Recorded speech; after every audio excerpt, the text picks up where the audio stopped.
नमस्कार, जनवार्तामध्ये आपल्या सगळ्यांचं स्वागत। सर्वप्रथम पाहूया ठळक बातम्या।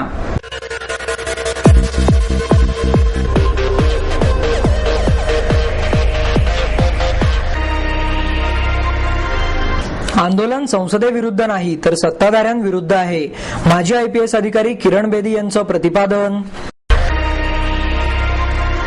बालगंधर्व संगीत रसिक मंडळाच्या वतीने देण्यात येणारा बालगंधर्व गुणगौरव पुरस्कार गायक अभिनेते रवींद्र कुलकर्णी यांना प्रदान।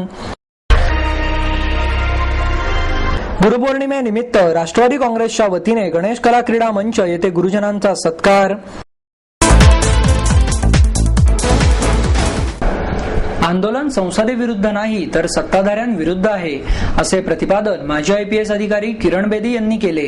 जनलोकपाल आणि सरकारच्या लोकपाल विधेयकांमध्ये दिवस रात्रीचे अंतर असून सरकार लोकपालावर अविश्वास दाखवते हे चुकीचे आहे। एकदा मांडलेले विधेयक जनतेच्या मागणीनुसार परत बदलायचे यापेक्षा जनतेला हवे असलेले विधेयक सरकारने संमत करणे अधिक फायद्याचे आहे, असे मत माजी IPS अधिकारी किरण बेदी यांनी व्यक्त केले। कैलासवासी प्रकाश करदळे मित्रपरिवाराच्या वतीने आयोजित व्याख्यानात क्या सरकार जनआंदोलन से डरती है या विषयावर बेदी बोलत होत्या। कार्यक्रमाच्या अध्यक्षस्थानी ज्येष्ठ समाजसेवक अण्णा हजारे हे होते। यावेळी ज्येष्ठ पत्रकार आनंद आगाशे, विनीता देशमुख, विजय कुंभार, संदीप खर्डेकर आदी मान्यवर उपस्थित होते। यावेळी बोलताना बेदी म्हणाल्या, अधिकाऱ्यांना केवळ सेवा उपभोगणे इतकेच ठाऊक आहे। लोकपाल जर योग्य रीतीने आले आणि अंमलबजावणी झाली तर आज तक्रार दाखल करण्यासाठी जे थांबावे लागते ती वेळच आली नसती। लोकपालाबरोबरच लोकायुक्ताच्याही मसुद्यासाठी आंदोलन रेटावे लागणार आहे। माहितीच्या अधिकाराचा वापर करून स्वयंसेवी संस्था, प्रसार माध्यमे, सामान्य जनता यांनी अनेक भ्रष्टाचारांची प्रकरणे उघडकीस आणली, मात्र त्यातील किती जणांना शिक्षा झाली हा प्रश्न पडतो। CBI सर्व प्रकरणांची चौकशी करते, परंतु CBIचा लगाम सरकारच्या हातात आहे। CBC विविध खात्यातील भ्रष्टाचार बाहेर काढते, सरकारला कारवाई करण्याचा सल्ला देते, मात्र त्यांची अंमलबजावणी करण्याची जबाबदारी सरकारची असते। CBI आणि CBC या संस्थांचा लगाम सरकारच्या हातात असल्याने सरकार आपले अपयश आणि भ्रष्टाचार बाहेर कसा काढणार असा सवालही बेदी यांनी यावेळी उपस्थित केला। घोटाळे बाहेर आले तरी घोटाळेबाज बाहेरच फिरत असताना जनलोकपाल कायदा निर्मितीत सहभागी असणाऱ्यांच्याच मागे चौकशीचा ससेमिरा लावला, आम्हाला बदनाम करण्याचा प्रयत्न केला, कारण सरकारची नियत साफ नाही। नियत साफ नसल्यानेच लोकपाल कायद्यात पंतप्रधान, न्यायाधीश, CBI, खासदार यांचा समावेश करण्यास सरकार उत्सुक दिसत नाही, असा आरोपही ज्येष्ठ समाजसेवक अण्णा हजारे यांनी यावेळी केला। सरकार कोणालाही घाबरत नाही, मात्र एखाद्या गोष्टीसाठी जर सगळी जनता उभी राहिली तर सरकार पाडण्याची शक्ती जनतेत आहे। जनतेला नाही पण सरकार पाडण्याच्या भीतीने सरकार आपले म्हणणे मान्य करेल आणि लोकहित असणारा कायदाच मंजूर करेल, असेही हजारे यांनी सांगितले। येत्या 16 ऑगस्ट पासून अण्णा हजारे पुन्हा उपोषणाला बसणार आहेत। त्याबरोबरच आंदोलनाच्या वातावरण निर्मितीसाठी क्रांती दिन म्हणजेच 9 ते 16 ऑगस्ट रोजी दररोज सकाळी प्रभात फेरी काढण्यात येणार आहे। सायंकाळी एका ऐतिहासिक स्थळापासून दुसऱ्या ऐतिहासिक स्थळापर्यंत कॅन्डल मार्चही काढण्यात येणार आहे। 15 ऑगस्ट रोजी रात्री 1 तास लाईट बंद करण्यात येणार असल्याचेही अण्णा हजारे यांनी यावेळी सांगितले। बालगंधर्व संगीत रसिक मंडळाच्या वतीने देण्यात येणारा बालगंधर्व गुणगौरव पुरस्कार गायक अभिनेते रवींद्र कुलकर्णी यांना प्रदान करण्यात आला। रंगभूमीला सुवर्णकाळ प्राप्त करून देणारे स्वरगंधर्व अर्थात बालगंधर्वांवरील चित्रपटाची निर्मिती ही केवळ सुरुवात असून आगामी काळात त्यांची संगीत नाटके रंगभूमीवर आणणार असल्याचे बालगंधर्व चित्रपटाचे निर्माते नितीन देसाई यांनी सांगितले। यावेळी बांधकाम व्यावसायिक DS कुलकर्णी, NG कुलकर्णी, मंडळाचे अध्यक्ष सुरेश साखळवळकर, अनुराधा राजहंस आणि अवंती बायस आदी मान्यवर उपस्थित होते। यावेळी बोलताना देसाई म्हणाले, संगीत नाटक रंगभूमी ही भारतीय संस्कृतीचे प्रतीक असून या संस्कृतीची पाळेमुळे खोलवर रुजली असल्याने बालगंधर्व चित्रपट यशाची शिखरे गाठत आहे। पाश्चात्य संगीताच्या प्रभावाखाली असलेली तरुणाई बालगंधर्व चित्रपटामुळे संगीत रंगभूमीकडे वळत आहे। यावेळी बोलताना DS कुलकर्णी म्हणाले, प्रेक्षक संगीत नाटकांकडे पाठ फिरवत असताना बालगंधर्व चित्रपटाच्या माध्यमातून पुन्हा एकदा संगीत नाटकांचा काळ तरुणांच्या समोर आला आहे. निर्माते देसाई यांनी आता स्वातंत्र्यवीर सावरकरांवरील चित्रपटाची निर्मिती करावी असेही त्यांनी यावेळी सांगितले.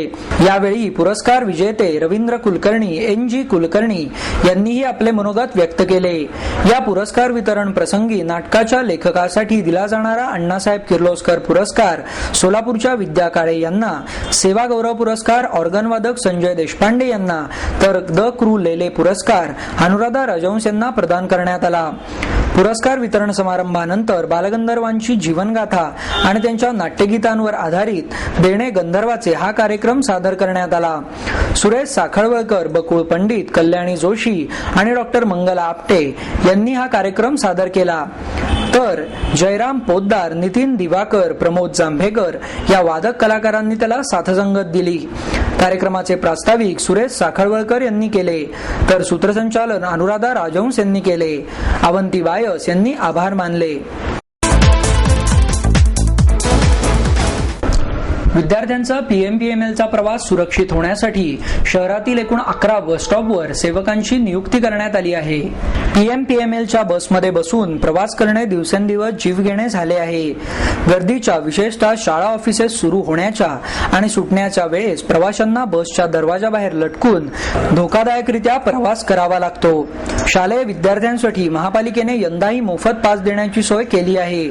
शाळेच्या वेळात जादा बसेस सुरू कराव्यात. शाळेजवळ असलेल्या बस थांब्याजवळ PMPMLचा कर्मचारी थांबवावा अशा मागण्या पालकवर्ग करीत होता. त्यामुळे शालेय विद्यार्थ्यांचा PMPML बसमधील प्रवास सुरक्षित होण्यासाठी आणि बस स्थानकांवरील दुर्घटना टाळण्यासाठी PMPMLच्या वतीने शहरातील प्रमुख बस थांब्यांवर सेवक नेमण्यात आले आहेत. PMPMLच्या Deccan corner, Simla office, Ruby hall, SNDT, Hadapsar, Yerwada, Balajinagar यांच्यासह 4 बस स्टॉपवर दुपारी 12 ते 8 या वेळेत सेवक असणार आहेत. बस स्टॉपवर घाई गडबड, धक्काबुक्की, वादविवाद करू नये. तसेच शालेय विद्यार्थ्यांचा प्रवास सुरक्षित होण्यासाठी PMPML सर्व प्रकारची दक्षता घेत आहे. त्याला विद्यार्थ्यांनी सहकार्य करावे. पालकांनीही विद्यार्थ्यांना बस प्रवासाबाबत योग्य सूचना द्याव्यात, ही सुद्धा आवश्यक गोष्ट आहे.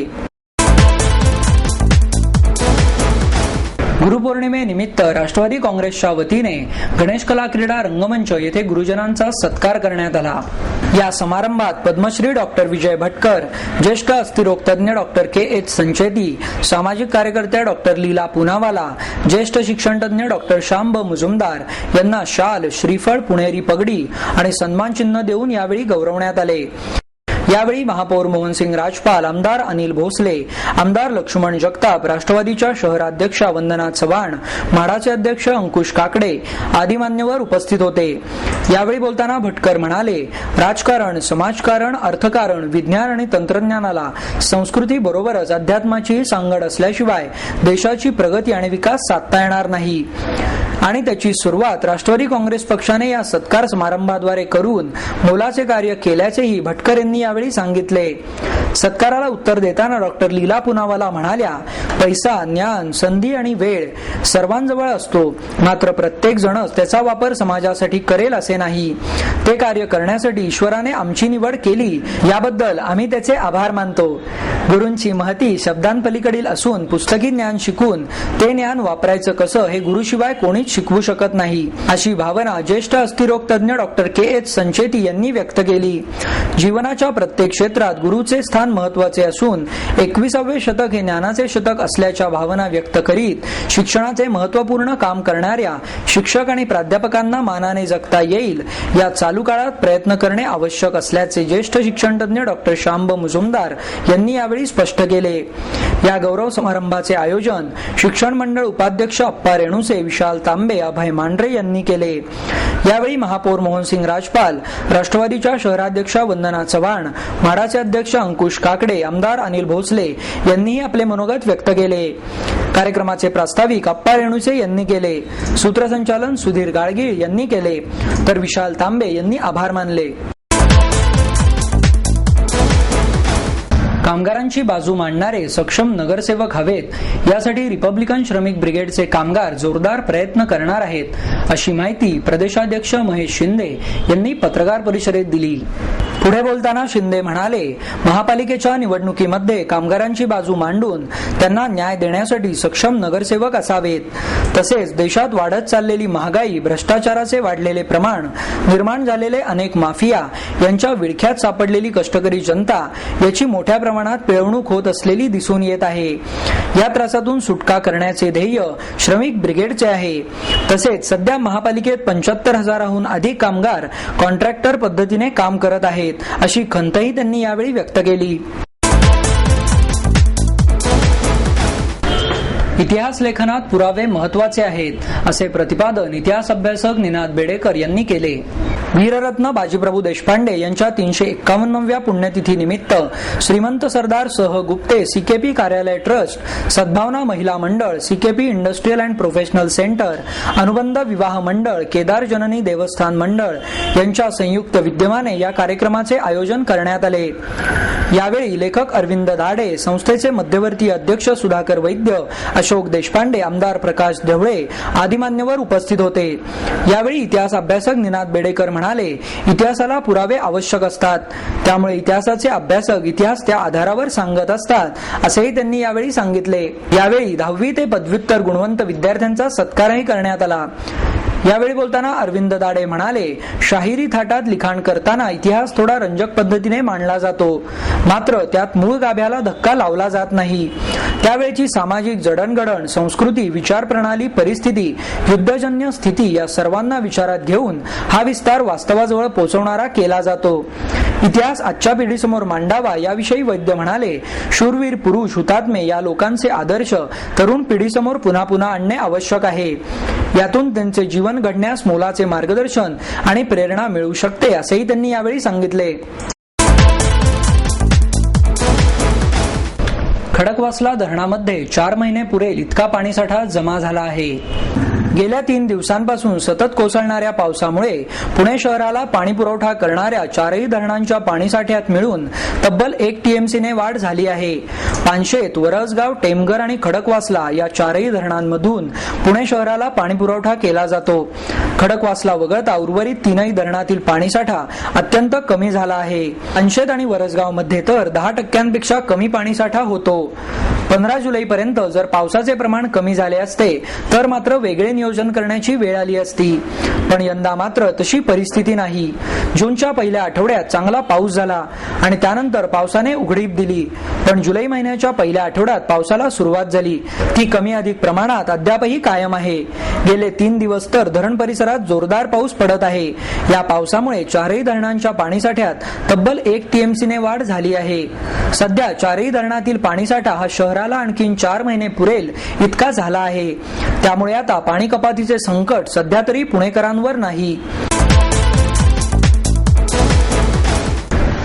रायरेश्वर प्रतिष्ठानच्या वतीने भोरवेल्हे पुरंदर तालुक्यातील पर्यटन स्थळांच्या छायाचित्रांच्या प्रदर्शनाचे बालगंधर्व कलादालनात आयोजन करण्यात आले आहे. हे प्रदर्शन 17 जुलैपर्यंत बालगंधर्व कलादालनात भरवण्यात आले आहे. या प्रदर्शनाचे उद्घाटन इतिहास अभ्यासक निनाद बेडेकर यांच्या हस्ते करण्यात आले. या प्रदर्शनात 400 रंगीत छायाचित्रांचा समावेश आहे. यात जुनी शिल्पकला, मंदिरे, घळी, लेण्या, धरणे, इतिहासाची साक्ष देणाऱ्या वास्तू, पर्यटन स्थळे तसेच पर्यटन नकाशा आणि छायाचित्रे लावण्यात आली आहेत. या ठिकाणी पर्यटनाला चांगला वाव आहे आणि या ठिकाणी पाहण्यासारखे काय काय आहे हे या छायाचित्रांमधून पाहून नागरिक त्या ठिकाणी जाण्यास उद्युक्त होतील. यासाठी हे छायाचित्रांचे प्रदर्शन भरवण्यात आले आहे. तसेच या ठिकाणी पर्यटन स्थळ केंद्र उभारली जावीत यासाठी शासनाचे लक्ष वेधले जावे, हाही या प्रदर्शनाचा हेतू आहे.